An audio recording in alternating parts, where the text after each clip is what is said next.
So hello brother, I am Ahsan. কেমন আছো তোমরা? আশা করি আল্লাহর বিশেষ রহমতে তোমরা অনেক অনেক অনেক ভালো আছো। তো আমি অনেকদিন ধরে ভাবতেছিলাম যে রোস্টিং কমিউনিটিতে আসবো গাইস। তো ফাইনালি আজকে আমার প্রথম ভিডিও। আমার প্রথম ভিডিওতে আমি কাকে বাজ দিতে চলেছি তোমরা হয়তো থাম্বনেল থেকে বুঝে গেছো গাইস।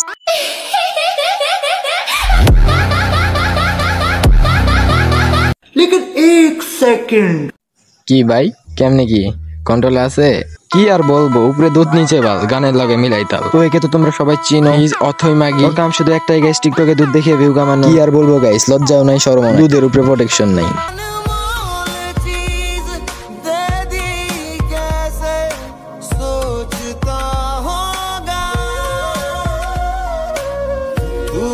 मिसाल है तेरी क्या मिसाल दूं आसमां से आई है।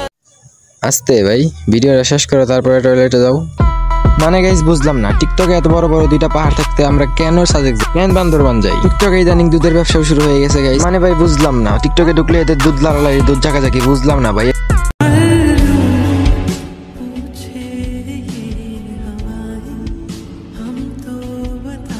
প্রথমে ভাবছিলাম গাইস রোস্টিং কমিউনিটিতে ঢুকবো না, কিন্তু এতে লাড়ালাড়ি ঝাঁকাঝাঁকি দেখে নিজেকে কন্ট্রোল করতে পারলাম না। আজকে আমার প্রথম ভিডিও বলে আমি গালি ইউজ করলাম। আমি কিন্তু গালিতে পিএইচডি করা গাইস। তো গাইস আজকে আমার প্রথম ভিডিও বলে আমি বেশি লং করতে চাচ্ছি না। এছাড়াও এটা আমার প্রথম ভিডিও বলে এতটা কোয়ালিটি দিতে পারলাম না গাইস। প্রথম সবার ভিডিও কোয়ালিটি খারাপ হবে, এটাই স্বাভাবিক। তো এখন থেকে আমি রেগুলার ভিডিও আপলোড করবো গাইস। আপনারা এরকম রোস্ট ভিডিও রেগুলার দেখতে চাইলে আমার ইউটিউব চ্যানেলটি সাবস্ক্রাইব করুন। তো আজকের মতো ভিডিও আমি এখানেই শেষ করলাম। পরবর্তী ভিডিওর জন্য তোমরা রেডি থেকো।